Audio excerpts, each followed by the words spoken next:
Mhm. Mhm.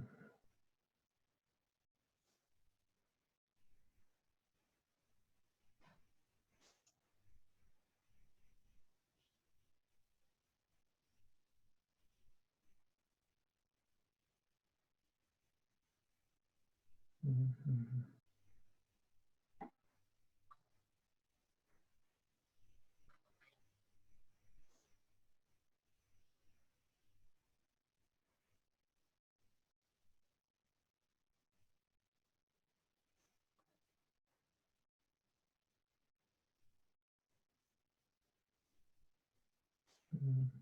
Mhm.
That was a recording from this past Sunday morning before a service. No.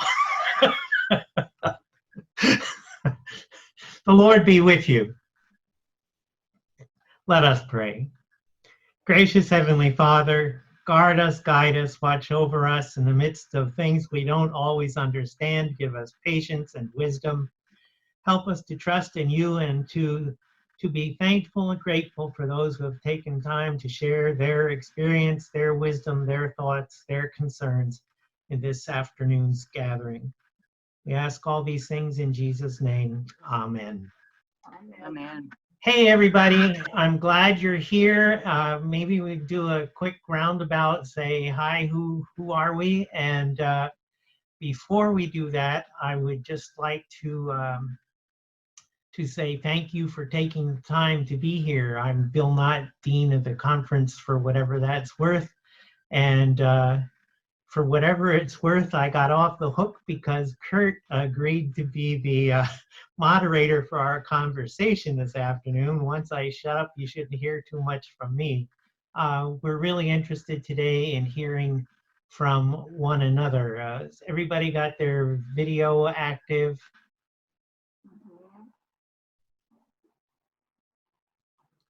Um, Who'd like to say hello first? Who are you? What are you doing there? And make sure you unmute. Next to you, I'll say hello first. This is Pam Bushnell, member of All Saints Lutheran Church in Tamarack and the office administrator. Welcome, Pam. Yeah. Okay, I'll go next. I'm Joyce Bruton. My husband Mel Taylor's behind me. We are members of All Saints Lutheran Church. I am part of the church council, and I also am one of the singers. So, for what it's worth, Mel, you still look great on camera. Yeah. Yep. Hi, I'm Pastor Deborah Gaywicky. I'm the pastor at Christ Lutheran Church, Fort Lauderdale on Oakland Park.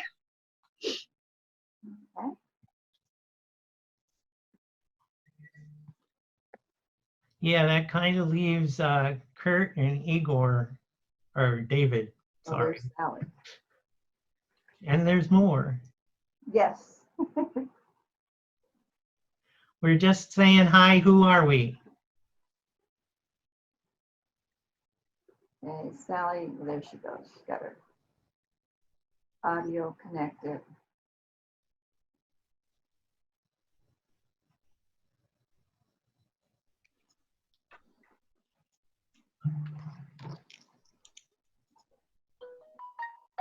Oh, I'm unmuted. Oh Am I boy. Yes, you are. Say Oh, hello. okay. I'm Pastor David. I'm part of the Fridays with Coco ministry at Grace Alone. A little part of it. We all know Coco is the main man, gorilla. Yes, she is.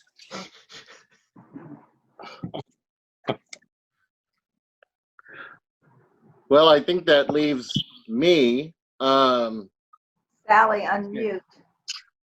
I see a couple of other faces.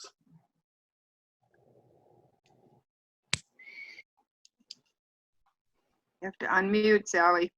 Unmute, Sally. Bill, can you unmute Sally? I don't know. There she- I think, oh, you went mute again. The lower left-hand corner where it says mute. Click on that.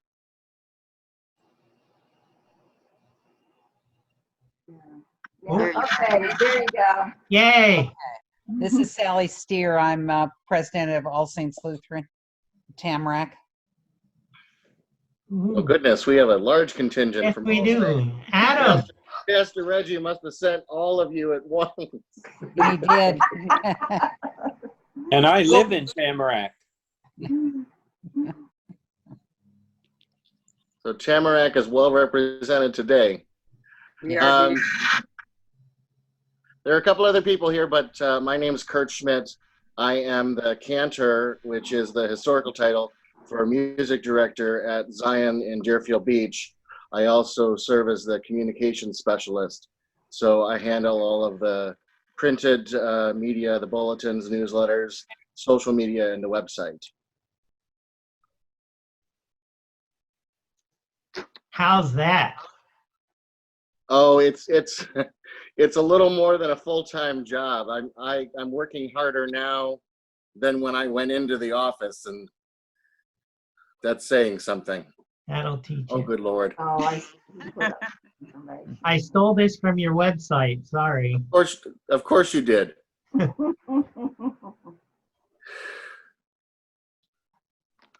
Well, do you have anything else, Bill, that you want to say, or do you want to? Not really. I promised myself I'd keep my mouth shut because I'd like for all of you to have the opportunity to talk among yourselves. You're certainly not in the dark in terms of some of the recommendations and cares and concerns and the 101 news sources that tell us what we can and can't and should and shouldn't be doing. But it somehow seems like a good idea for us as a conference to at least share some thoughts together. And we may not necessarily all be on the same page, but at least we understand and appreciate that we're all walking the same walk.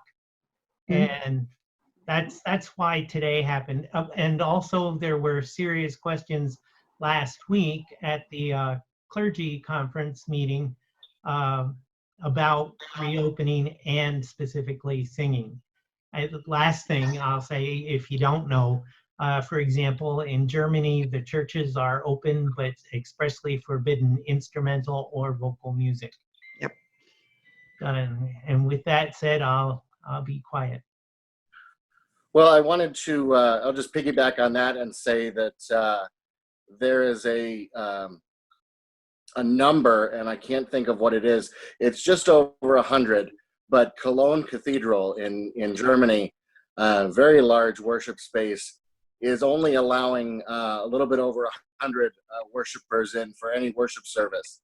So as we're talking about spatial concerns, that's something to keep in mind, that in such a large space, they're only mandated to have a little over 100 people. So if we think about the sizes, respective sizes of our physical church buildings, that's something to keep in mind.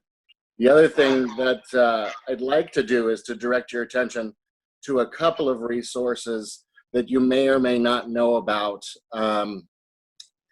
They, at least 2 out of 3 of them are posted on the Facebook Leaders, or the Florida Bahamas Synod Leaders Facebook group. So if you're not a member of that, I know that Pastor Reggie is, but All Saints members, if you're not a member of that group, I think you can request to be members, or simply contact Pastor Reggie, or even Google search a few of these things. The first was an article that Pastor Kader El-Yatim posted, and several of my colleagues as well, on their respective Facebook pages, by Dr. Heather Nelson. She's a vocalologist and voice professor. So she studies the science of the voice. She posted a blog article called Singing, the Church, and COVID-19. So if you go to your web browser and plug in the name Heather Nelson, Singing, and COVID-19, this blog post should come up. And she does a very good job of talking about the science of singing and the science of even talking, and the risk that that poses when we're in groups of people for transmitting viral particles. The second thing is a Facebook status that is being widely shared, at least in music communities. The organization called Chorus America held a webinar this past week, and the attendance at the webinar was so large that they could not even accommodate everybody. But a couple of people were very kind to summarize that webinar, where they talked about specifically choir rehearsals and public performances, choirs singing and such, and the recommendations were very serious at that. I can see Pastor Bill's putting that up there. And then the third just got posted to the Florida Bahamas Synod Leaders group. It comes from the Wisconsin Council of Churches. So again, if you're not a member of that Facebook group, take a look at the Wisconsin Council of Churches. They published a document called Church Music in the Age of COVID-19. And I just, as we were gathering together, I had looked at it, but just printed it out. It's only 2 pages, but it's got a very helpful second page that says, what can we do?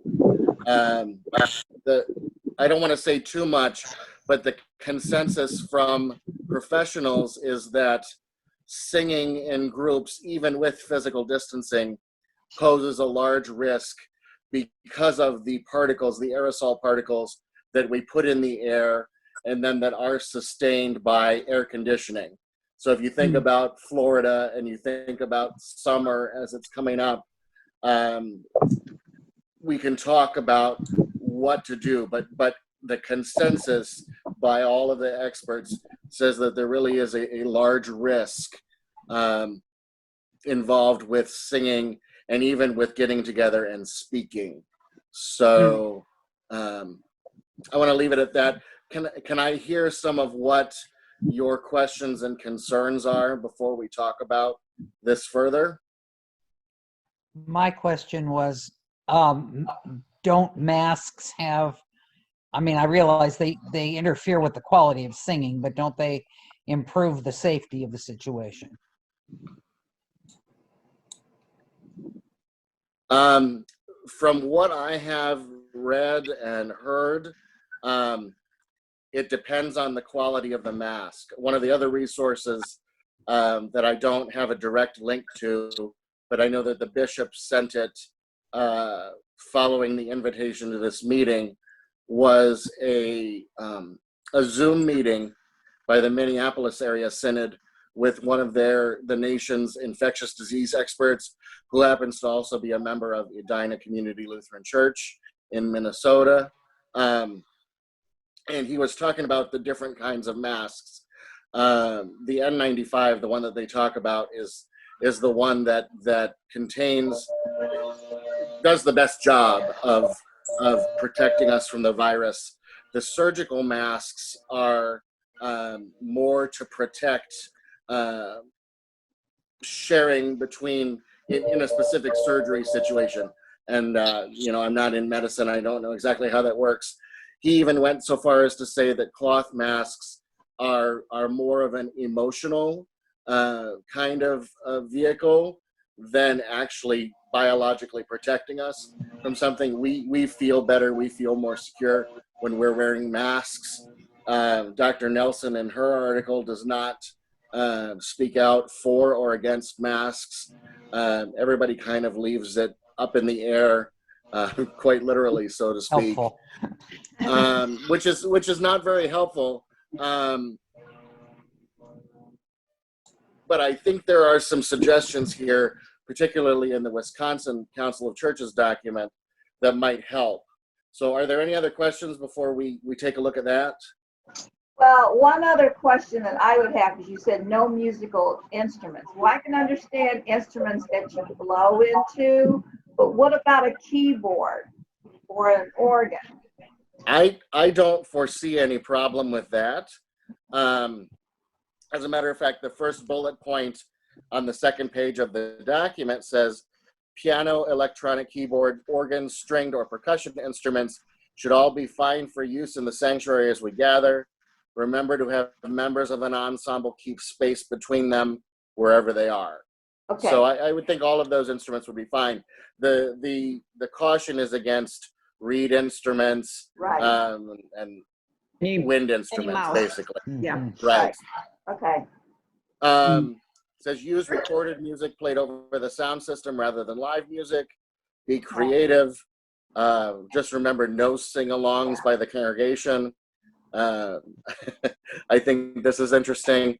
I posted a question last night on the Lutheran Church Musicians Facebook group about whether or not and what copyrights were involved to say broadcast a YouTube video of somebody singing a song, perhaps even the artists that wrote it. I used Chris Tomlin as an example. He sings songs like How Great Is Our God. And maybe people could take that in, but the long and the short of it is copyright is too much of a slippery slope to even consider that, especially coming from YouTube. Just because a video's on YouTube does not make it public domain, does not make it. We're not exempt as religious organizations. It's a messy gray area. And everybody that I've consulted has said, you know what, just avoid it. It's not a helpful thing. They talk in here about singing along, humming along to music. Loud humming seems unwise. Soft humming with a face covering might represent a reasonable risk.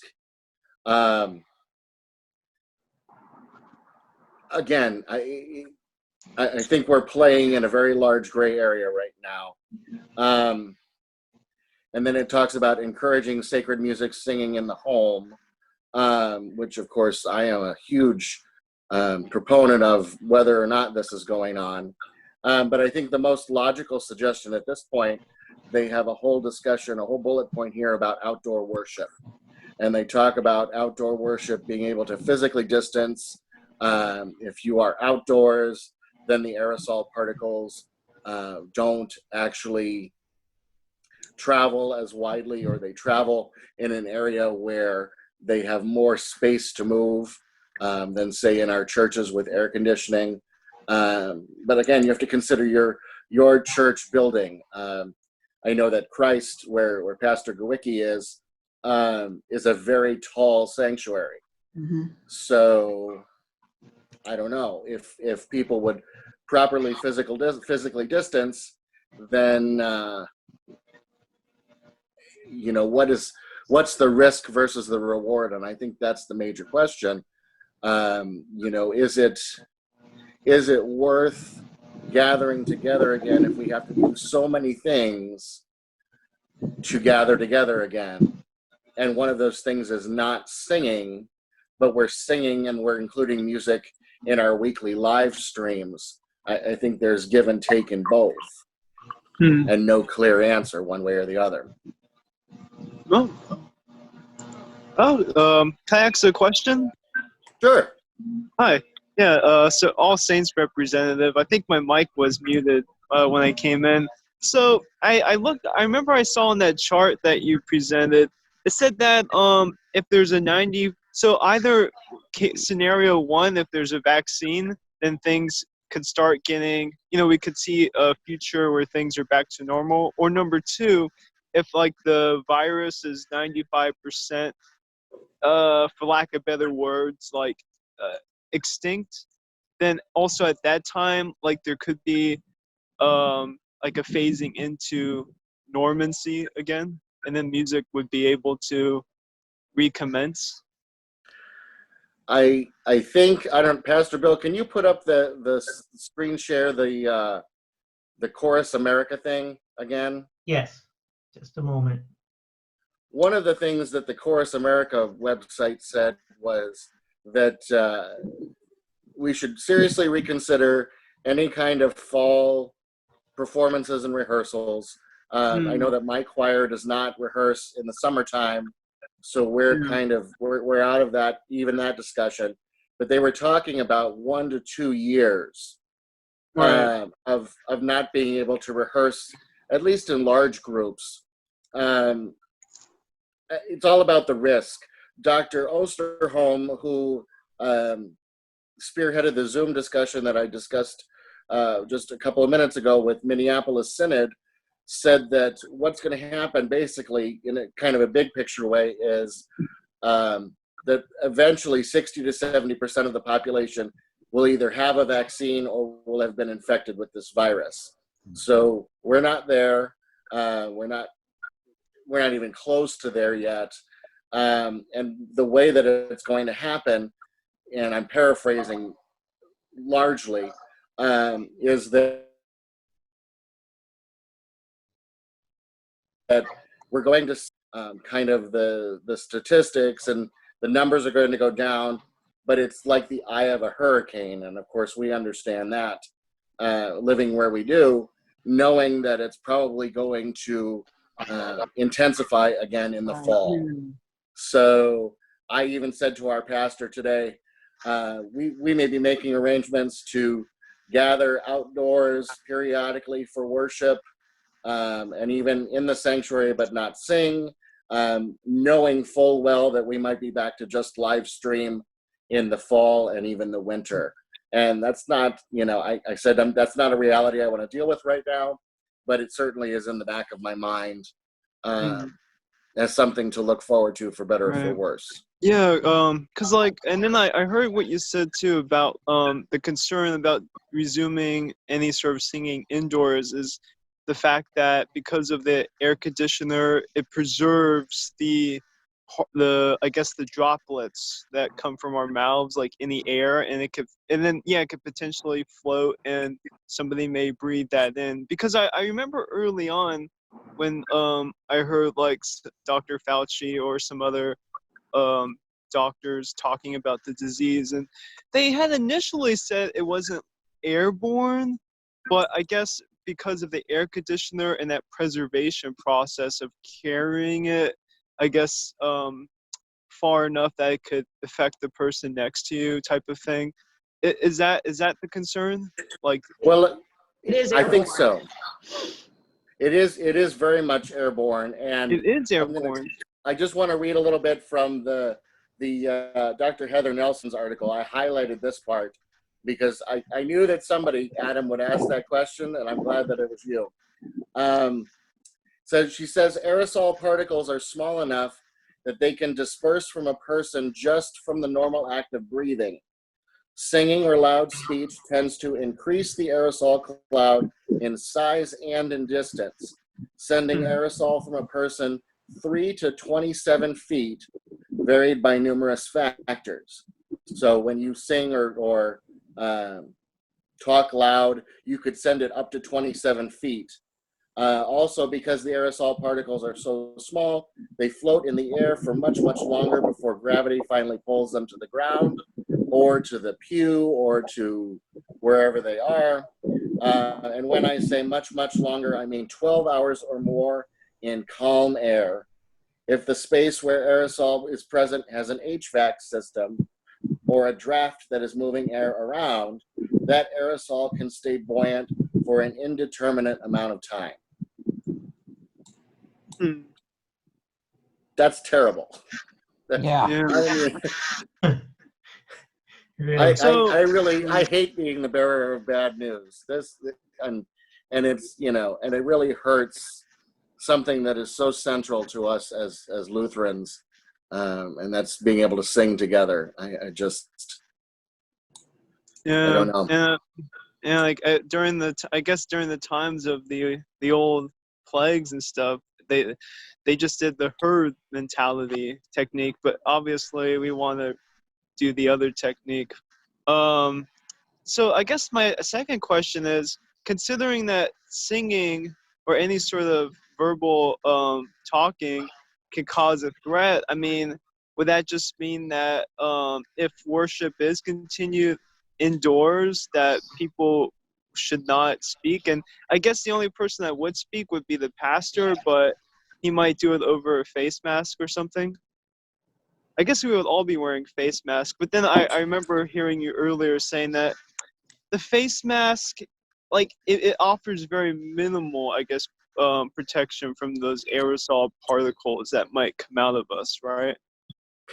Yeah, and I think again, you're weighing the risk. You're talking about how far can you distance people. Are they going?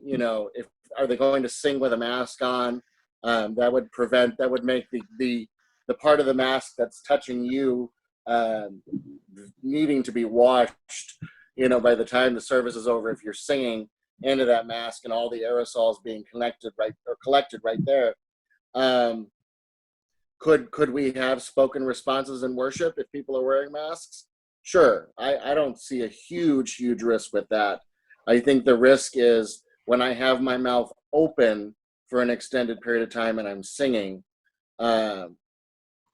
That's what we're talking about here specifically. And I think there's a risk also in church choirs gathering together. I would recommend, if your church choir does not take a summer hiatus, make this the first annual summer hiatus of your church choir. Yeah.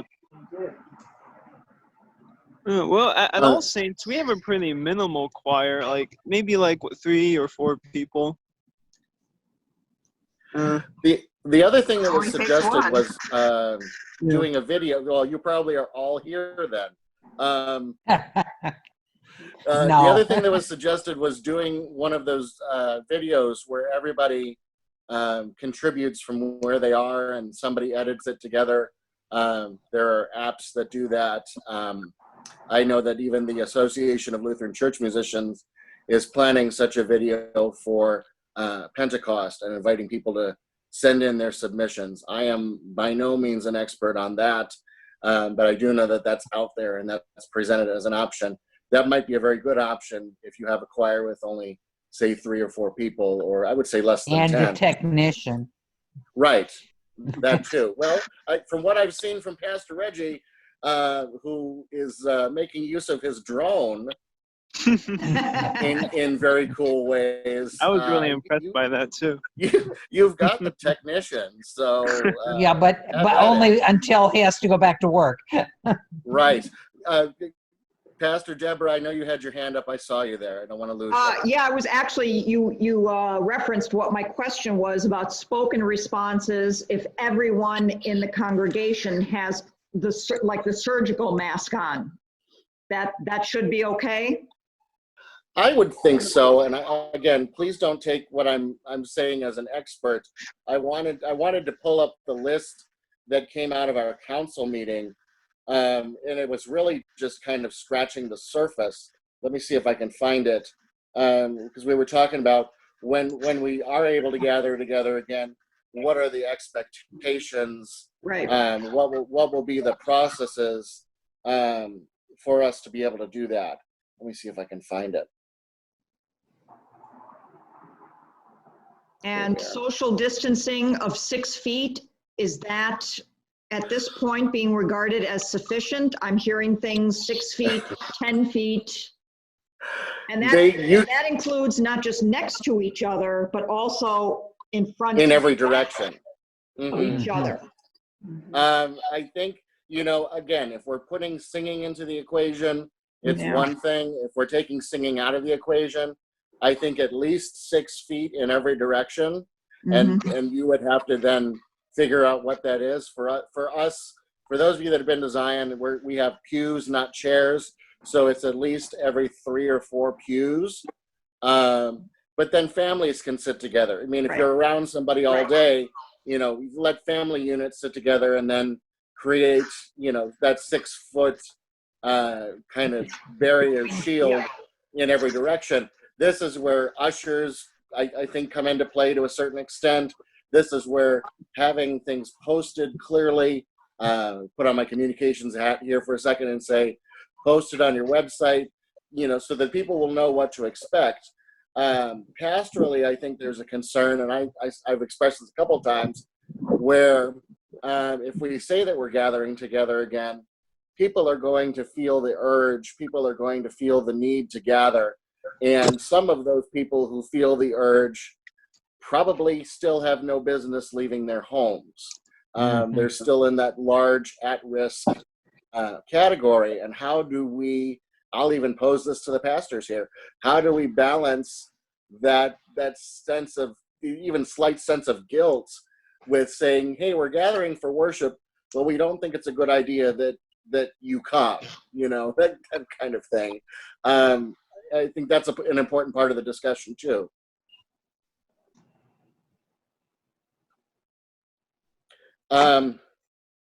While we are here, in what I was just talking about, our council minutes, here's what we have discovered. And I'm just going to read this. This is a summary, obviously, but we have the insurance carrier Brown & Brown, which I imagine some of the other churches in the synod do as well. I think it's the synod carrier. They don't cover viruses explicitly, but we're invited to submit a claim if we have one. So that seemed to be a very gray area. Of course, the concern when you gather for worship is, what if somebody gets infected and they can prove that it came from such and such church? Then not only is the pastor liable, but the council is liable as well, collectively and individually. So that's terrible. When we return, disinfecting processes and procedures will be established for all spaces. So who's going to clean? Do you have the supplies to clean? If you have more than one service, who's cleaning in between? We are removing all Bibles and hymnals when we go back to church, into the building, I should say, when we go back into the building. All Bibles and hymnals will be removed. If other groups, such as our recovery groups, start to meet again, they have to agree to abide by the same procedures of sanitation, and we may need to even impose some kind of financial surcharge if we are expected to clean up after them. So again, these are things you've heard, but when worship resumes, we're going to say that everyone needs to wear masks, and we will need to have masks available for those that don't have them. We'll need to have some kind of bouncer/usher at the door for somebody who may be disagreeable in wearing a mask. I can't imagine that right now, but I know there's bound to be one, at least, because there's always one of anyone. Offering plates will be stationary, and you obviously in your space decide where that should be. The passing of the peace is modified to just include the words, and people would not be moving at that point. That might as well be a mini social hour for us at Zion, but obviously we can't do that. Specific doors for entrance and exit. And that's the same thing of having a traffic pattern in the grocery store. I got angry the other day when I went to Walmart and they were trying to tell me which direction I should take my motorized cart. Not very fun for me. So, but doors for entrance and exit should be marked. No greeting line for the pastor after the service. No coffee fellowship hour. That's just asking for trouble. Worship participants, including ushers, will need to wear not only face masks but gloves, keeping in mind the procedures when you wear gloves. Just to give you an example, I was in wound care last year for about 8 months for a wound on my leg. And when I would go and have the dressing changed by the nurse, I think I counted one time, she changed her gloves 9 times. Wow. So that was obviously when the equipment was available, and obviously needed to be used in that situation. But we have this false sense of security when we're wearing gloves. Okay, I'm wearing gloves, I'm good. And then I touch everything. Well, if you're wearing gloves and you touch everything, it defeats the purpose of wearing gloves. So we have to really think and be conscious about if we're wearing gloves and we're distributing communion, and I'll talk about that in a second. It's a large pool to swim in. Pastor, I see your hand up. Yeah, just in terms of having the sanctuary or other areas in the building cleaned. From what I've been reading, the initial cleansing is not really something that we should be doing ourselves with Windex and wipes and stuff like that. It's not a good cleaning, it's a sanitizing. That professional companies, and there are professional companies in the area, we just looked at that at our council meeting the other night, where they come in and they professionally sanitize an area, which is something different than just wiping up after or between services. So my suggestion is a high recommendation is make arrangements, plan on reopening, but before the actual reopening, get someone professionally to sanitize the space. How often do you perceive that has to be done? That I don't know. Betty, do you have any thoughts on that? Oh, Every you're time on you mute. gather, you'd have to do it afterwards. Betty, oh, okay, go ahead, Betty. I just said technically it should be done after each service. Yes. Yeah, but at least initially, it's essential. And it does mean sanitizing, not just cleaning. And some of us have upholstered chairs instead of pews. yeah. That's what we So have. do we, yeah. Right. Yep. And the other thing I would add to some of what you were saying, Kurt, is keep your baptismal font empty. Okay. So people aren't, dipping and crossing themselves. Yeah, this and going back to even, I agree with the sanitizing. We've done the same thing. Actually, our pest control company, I think it was, has such a package to come in and sanitize the church. I think that was the name that was being thrown around. So obviously they do more than pest control. But I think even for communion, it's the same kind of logic and really thinking through and being proactive. Who is preparing the elements? Are they wearing, they should be wearing gloves, obviously. But then even when you as the celebrant take the bread and go and put it in somebody's hands, if you're wearing gloves, your gloves are infected at that point with that other person's germs. So do you do kind of an aerial drop with the bread? These are legitimate questions. Yeah. That or Pez dispensers. There seems to be a packet with a sealed cup and a cracker wrap wafer that's available for about 50 cents a serving on Amazon. Yeah, It scares me. Yeah, They're we went difficult ahead to and open. ordered. Say that again. They're difficult to open. Right. I would Yeah. think. We went ahead and ordered some, and I think our pastor is David Potter. his intention was not to use them necessarily for the assembly gathering, but more for home communions. That Okay. if just to keep things sanitary that way. But I don't want to speak for him necessarily one way or the other. But I do know that those are out there. The bishop has basically said he doesn't care for them. I think I can say that. Is that correct, Bill? That came out of one of the Tuesday morning That sounds good. conversations. Yeah. I think it's icky. I have a suggestion for that. Number one, we just use the host and takes it so that only one person is handling it. You'd have to have Yeah. a large patent, but then the person gets their own and there's no passing back and forth. Yeah. If the person is getting theirs from if the person is getting their host from a common source, then that whole source becomes contaminated. Correct. Their hand in. Right. I would think that you wouldn't be going to communion immediately. That is something that should be put aside for some time until there's a better way of figuring out how to go about doing that. Well, and then if I can interject again, then I think we come full circle, because the question comes up again. All right, if we can't, what are we sacrificing by gathering together?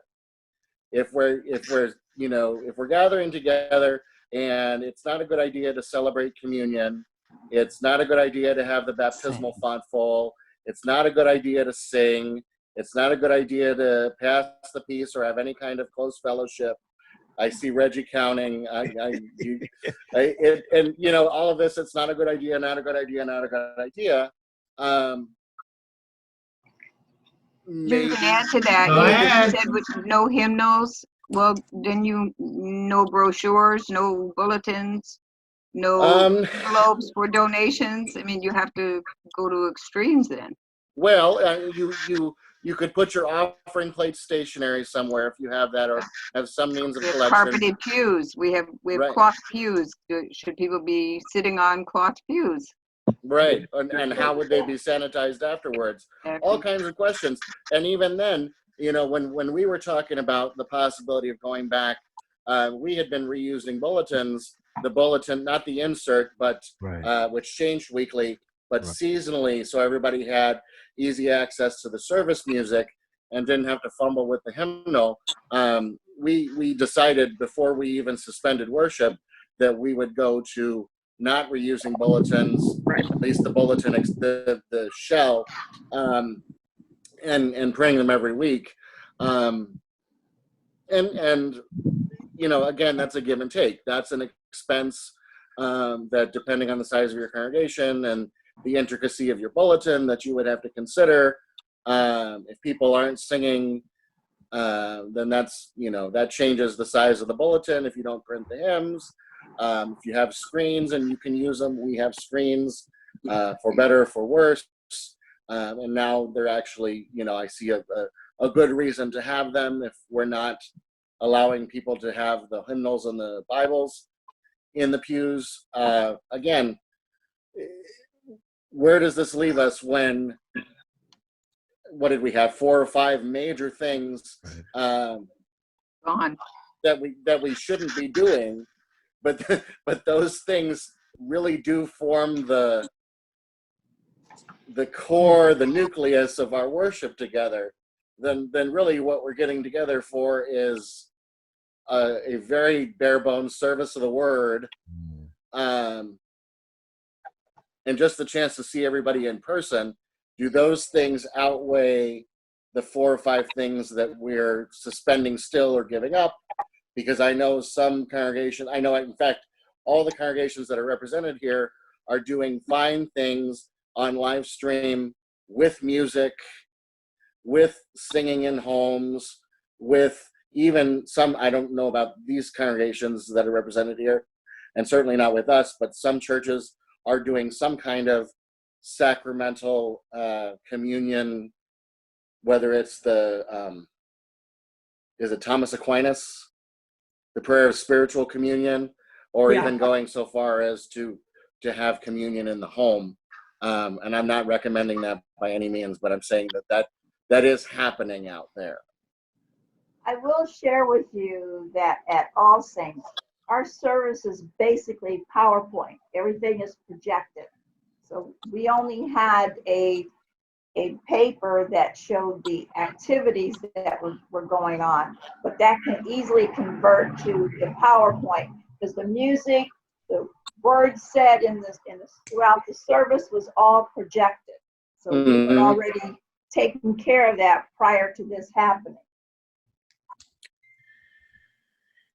Pastor Reggie, you have your hand up.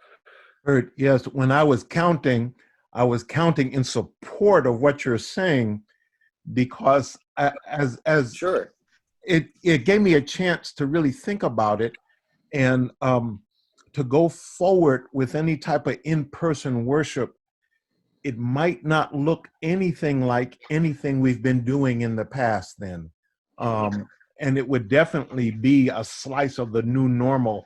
And it might not be very satisfying to some of the kind of more traditional parts of Lutheran piety. So it might not, well, it might be more trouble than it's worth, is what I'm saying. I agree with you. Feel that way, yeah. And I'm sorry that I have to feel that way, but I'm thinking of, even the little book. And I think it's Gordon Lathrop. If it's not, it probably should have been. Central Things, the central things to our worship: word, bath, meal. Well, we just talked about keeping our fonts empty. We talked about not celebrating communion. Wow. And you, Pastor Reggie, even talked about a one-point sermon, which I love you for. Oh my goodness. Would it, and I guess that's the word, that's the question is, would it be satisfying? And I don't know. I don't know. Well, I mean, because like the alternative, like if it isn't satisfying, would just be not going to church for another 2 years. And that's pretty crazy to think about, among other things, in life, whether it's any social gatherings, it'll just be, for the most part, isolated from other people. Well, and I wonder, with the technology we have, I mean, obviously, I miss being around people. I wouldn't be in ministry, I don't think, if I wasn't to some degree a people person. But part of this is not even so much the recognizing a new normal, what was so normal about before. This is a new way of doing ministry. What it really does present a challenge for us is our view of the sacraments and our view of the assembly and worship. Because I think what we're doing and who we're able to reach with a live stream, with online content, I've really been pleasantly, surprised is not the word, but very, very satisfied. I'll use the word satisfied with the audience. It's like casting the net and getting even more than 6 times what we would get on a Sunday morning, or at least viewing the page, or at least seeing part of the video of worship. So it's again, a series of give and take. That's a great thing, but what have we sacrificed that has gotten us to this point? And that's a theological question that gets us back then to the beginning to say, what about these central things that we value, and how are we able to retain them in an era where physical distancing is not only recommended but mandated? I mean, and speaking about the sacraments, I know in Catholic circles, like in Germany, that you mentioned about the music, but also a lot of the German bishop there for the Catholic Church was saying that they were for doing the communion in those communion bags, but a lot of American, Catholics feel that's so deplorable. And even one person made a tongue-in-cheek joke that it's like a body bag, because of their definition of it. And even Lutherans could relate to that too. Yeah, so spiritual communion, like I agree with one of the speakers here, still seems to be appropriate because we don't really have a sensible solution for it. But I mean, some Catholic people that I heard said that actually the priest, as long as he's wearing gloves or has clean hands, even doing mouth getting communion by the mouth is still superior to any of the older alternatives. But obviously, this is still something that much thought has to be put into. Deb, go ahead. Yeah, even with gloves on, placing the host on someone's mouth, you're going to touch a portion of that person's face, their lower lip, their tongue, their upper lip. And if you're wearing gloves, you're going to have to change after every time that happens. The only way I can even conceive of this happening is some sort of a holy drop into someone's cupped hands. Or tongs. That You know makes what I a lot of mean? sense. Maybe chopsticks. Yeah. There, Could the host be placed I'll on? finally learn how to use chopsticks. there are some implements in liturgical church supply stores, and it tends to be for placing a host onto someone's tongue. The little tongue, kind of like it's a very Orthodox kind of tradition. In fact, Orthodox use spoons in everyone's mouth. But the same reality would happen if you're using a tong-like thing. If the tongs touch someone's hand, you're out of tongs. Mm-hmm. So Could the host be placed spaced out on paper plates and let the individual take a No, wafer from? Nope, no. don't like that. I'm sorry. My background is a registered nurse and taught nursing. And there's too much chance for contamination, cross-contamination there. Mhm. That's why I was shaking my head. Appreciate that. Well, Yep. what's Wash interesting, your like, hands, I mean, take gloves off as well.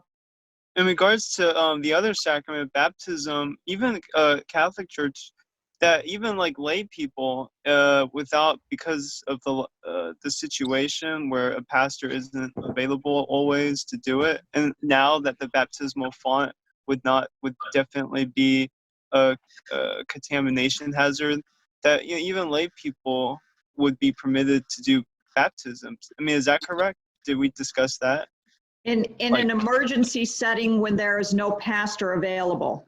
Yeah, because even Catholics agree with that too. Because I remember that from my chaplaincy work, that was like one of the few sacraments that a lay or non-Catholic person can do.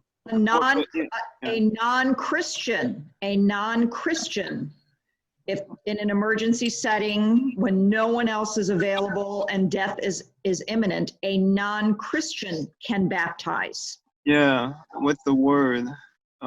Very, very. Yeah, that's really progressive for this situation. Our situation demands a lot of progressive stuff. Yeah, Yeah. it does. Listen to this. I've heard you guys, and we've been through the same battles here. I think one of the big issues at Grace Alone has been, if we come back, what are we going to do and how are we going to do it? And maybe what we're doing online is better.